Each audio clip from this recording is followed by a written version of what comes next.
Welcome to our deep dive exploring mind calm meditation. We'll be taking a look at Sandy Newbigging's book, Mind Calm. The promise of inner peace and stress management, Yeah. through these techniques really intrigued me. Meditation can be a little intimidating. Well, the desire for peace is something we all share, and Newbigging's method really stands out because it's so practical. So it makes meditation less scary for people who might find the traditional ways a bit much. It's true. He actually talks about the reasons people avoid meditation, like not having enough time or thinking you need to silence every single thought. I definitely relate to that. My mind's always racing. He uses a great analogy comparing stress to a bathtub filling up with water. That overwhelmed feeling of a chaotic mind. Oh, I get that. So what's his answer to this overflowing tub? He calls it conscious awareness life meditation, or calm and palm. And the good news is, it doesn't require you to completely stop thinking. It's more about developing this gentle awareness of the present moment, even when your mind's active. So calm, does that stand for something? It does. It stands for conscious awareness, acceptance, letting go, and meditation. These are the building blocks of his technique. Interesting. He talks about 10 major benefits of this mind calm meditation. Two that I'm particularly interested in are better sleep and getting more done. I'm curious how meditation can lead to both. Well, even if you don't fall asleep while meditating, it gives your mind and body deep rest. And that can really ease anxieties about sleep and, well, just lead to better sleep overall. Plus, when your mind is calm, you can focus better, think more clearly, and that, of course, means you can get more done. So you're saying that being constantly busy doesn't always equal better results. Exactly. In fact, the book dives into how our minds get stuck in these habits that lead to all that inner chaos. Right, like the judgment game he talks about. Mhm. How we're always labeling everything as good or bad, which leads to overthinking and resisting things. And that constant judging just creates more internal struggle. Imagine trying to hold a beach ball underwater. The more you push it down, the more it wants to pop back up. Wow, that's a really clear picture of how our resistance just makes things worse. He also mentions the time trap, where our minds are always either stuck in the past or worried about the future and never really present. And that robs us of experiencing the richness of what's happening right now. It's like always chasing something you can never quite reach. It's like we're missing out on life itself. And then there's the attach catch, where we believe that we'll be happy once we achieve something in the future, so we can't find peace in the present. Right. Instead of saying, I'll be happy when, Mind Calm encourages us to just be present and embrace the moment without needing things to be different to feel happy.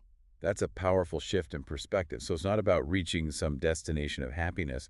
It's about finding that contentment right here, right now. Precisely. The key takeaway is that peace isn't about silencing your thoughts completely.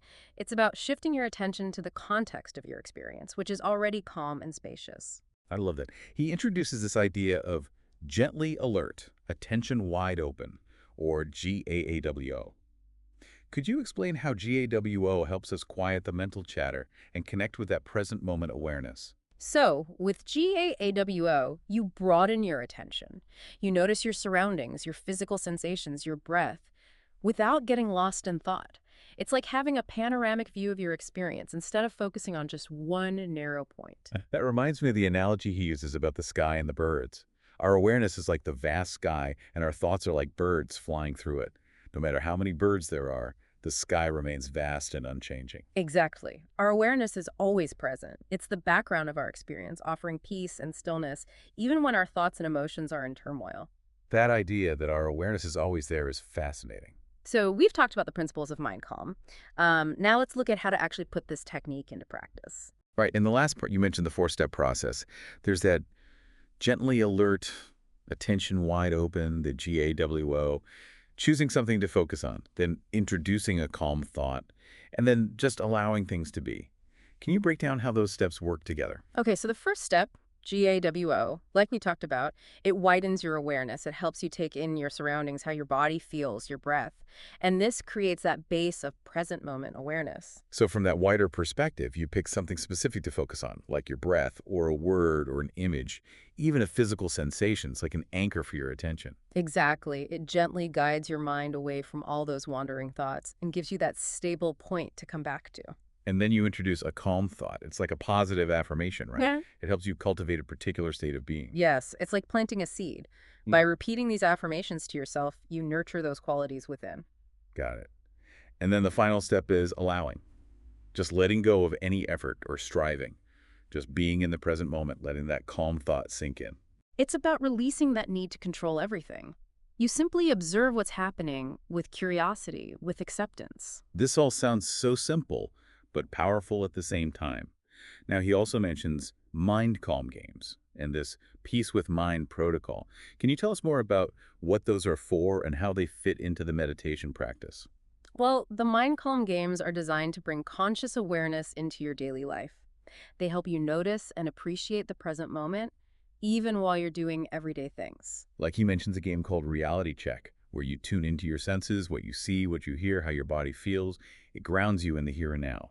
Right, it's like a mini meditation you can do throughout the day to break free from that autopilot mode and reconnect with the present. It reminds me of another game he talks about, noticing now space. Mm. Becoming aware of the space around you, expanding your attention beyond your thoughts and your physical body. It gives you a sense of spaciousness inside and out and reminds you that there's more to life than just that constant mental chatter. These games are such practical ways to bring mindfulness into everyday life.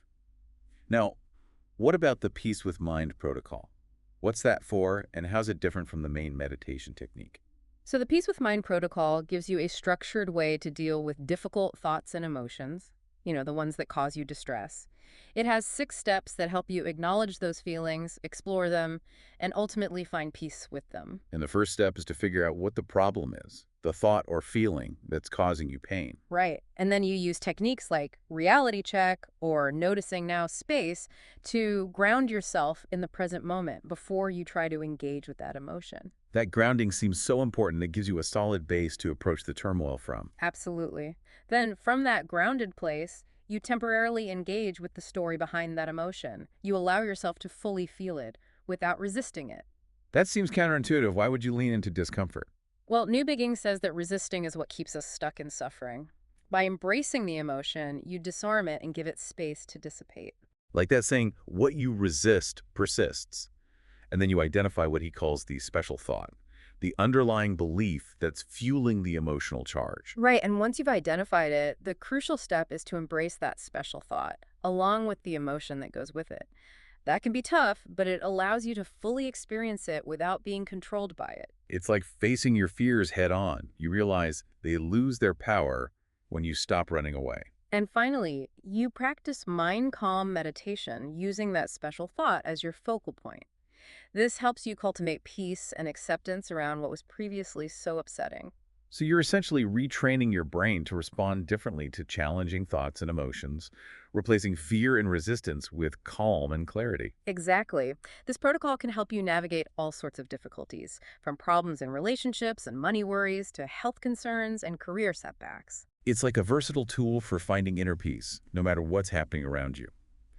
Now, he also talks about intriguing meditation happenings. Can you tell us more about what those are and how we should approach them? Sure, happenings are a whole range of experiences that can come up while you're meditating.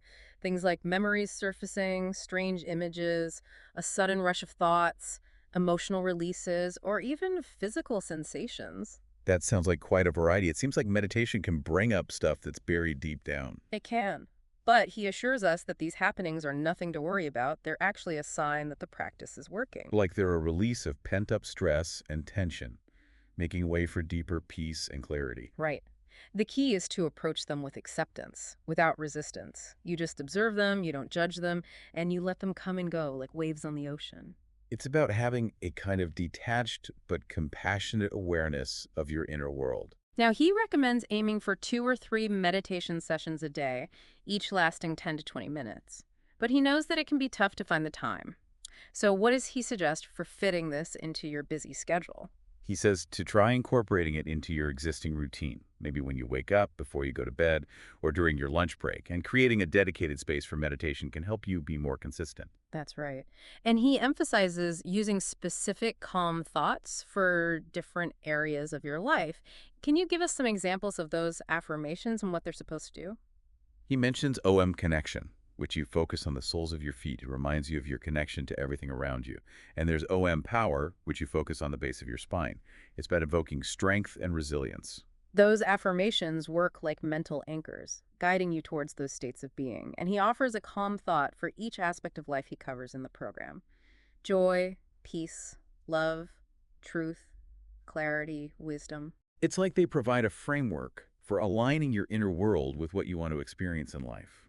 So let's recap what we've covered in this part about putting mind calm into action. We looked at the 4 steps of mind calm meditation, how important GA Shoei is, choosing a focal point, using a calm thought, and then allowing.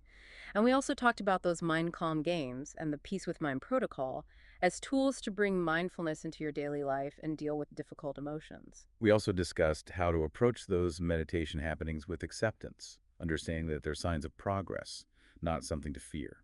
And we talked about ways to make mind calm a part of your daily life and the power of those calm thoughts to shape your inner world.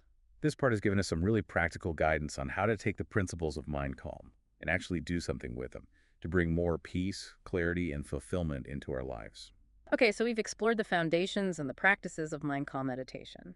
Now let's get into Newbigging's 10-part program, the one that applies these principles to different areas of life. Right. This program takes you through various domains, each with its own calm thought and exercises, helping you cultivate inner peace in that specific area. The first part is all about connection, emphasizing how we're all interconnected with everything around us. And the calm thought for this part is OM connection. You focus your attention on the soles of your feet. It's about sensing that link to the earth, the air, the food we eat, the people in our lives, even the cosmos. Wow, recognizing that interconnectedness seems like a real game changer. It is. It creates a feeling of belonging, reduces that sense of isolation. We move from this me focus to a we focus, a feeling of unity and support. That's beautiful. The second part delves into power. What does it tell us about our inner strength? Part 2 focuses on the calm thought OM power. You focus on the base of your spine. It's about tapping into your resilience, your courage, so you can face challenges with determination. It's about finding that strength within yourself, not needing validation or control from outside sources. Absolutely. It's about having this reservoir of inner strength to handle difficulties with grace. I like that. So then we move on to part 3, which is all about joy. How does mind calm approach cultivating happiness? It reminds us that joy isn't something you chase, it's something that's already there, available in every moment. The calm thought here is OM joy, and you focus on your navel area, which is often associated with energy and pleasure. It's about rediscovering those simple pleasures and finding contentment no matter what's happening around you. Exactly. Instead of seeking happiness in the future, it's about being joyfully present, right here, right now. Part 4, naturally, is about peace. What's its unique take on finding tranquility? Part 4 is about developing inner peace, that state of balance that stays steady even when life throws you curveballs. The calm thought here is OM peace, and you focus on your solar plexus, your emotional core. So it's not about having a life without challenges, but about having this inner stillness that remains no matter what's happening externally. Precisely. It's about finding that peaceful center within that can weather any storm. That's powerful. Part 5 explores love. How does mind calm guide us in cultivating this profound emotion? The focus here is on unconditional love, both for yourself and others. The calm thought is OM love, and you direct your attention to your heart center, tapping into that unlimited source of love within. So it goes beyond that conditional love, the kind that comes with strings attached. It's about a love that's freely given, all-encompassing. It's about cultivating a big heart, one that embraces all beings with compassion and understanding. Beautiful. Part 6 focuses on truth. What insights does it offer on aligning with our authentic selves? Part 6 encourages you to question those limiting beliefs and connect with your inner knowing. The calm thought is OM truth, and you focus on your throat chakra, the area associated with authentic self-expression. It's about finding your voice, speaking your truth, living by your values. It's about figuring out what truly resonates for you, instead of just accepting what others tell you. Part 7 emphasizes clarity. How important is mental clarity for achieving mind calm? Clarity is essential for making good decisions, for navigating life effectively. The calm thought here is OM clarity, focusing on the forehead, the area often associated with intuition and insight. So it's about seeing things from a fresh perspective, tapping into your inner wisdom to guide your choices. Exactly. When you cultivate clarity, you can see situations more objectively, you can respond with more thoughtfulness. Part 8 is about wisdom. What's mind calm's approach to this age-old virtue? Part 8 encourages us to connect with the wisdom we've gained through our life experiences. The calm thought is OM wisdom, focusing on the crown of your head, that connection to a higher consciousness. So it's not just about accumulating knowledge, it's about truly understanding and integrating those experiences and learning from them. Wisdom comes from reflection, from contemplation, and allows us to make choices that are aligned with our deepest values. Part 9 centers around oneness. How does this concept fit into the overall message of mind calm? Part 9 highlights that inherent unity we have with all beings. The calm thought OM oneness expands your awareness, pushing past those perceived boundaries of self and other. Leading to a profound sense of interconnectedness, right? Breaking down the illusion of separation. It does, and it fosters compassion, understanding, recognition of that shared humanity we all have. And finally, Part 10, all about presence. How does this encapsulate the essence of mind calm? Part 10 is an invitation to fully inhabit the present moment, integrating all the teachings from the program. The calm thought is OM presence, and you expand your awareness to include your whole being, just resting in the now. It's like the culmination of the journey toward mind calm, bringing all those practices and insights together into a state of pure, mindful presence. It is. It's about living with that heightened awareness, appreciating each moment as it comes, and responding to life with more clarity, peace, and purpose. This 10-part program really does offer a comprehensive map for cultivating mind calm in all areas of life. It gives us practical tools and perspectives to create a more fulfilling, more harmonious existence. And while Newbigging presents these parts in a sequence, they're not like steps you have to conquer one by one. They're all interconnected, like facets of a whole. So it's an ongoing journey, cultivating mind calm, a continuous process of refinement and integration. It is. As we wrap up our deep dive into Mind Calm, I encourage you to explore the book further. Try out these techniques. Remember, finding inner peace is a journey, not a destination. May this deep dive empower you to navigate life with greater clarity, resilience, and presence.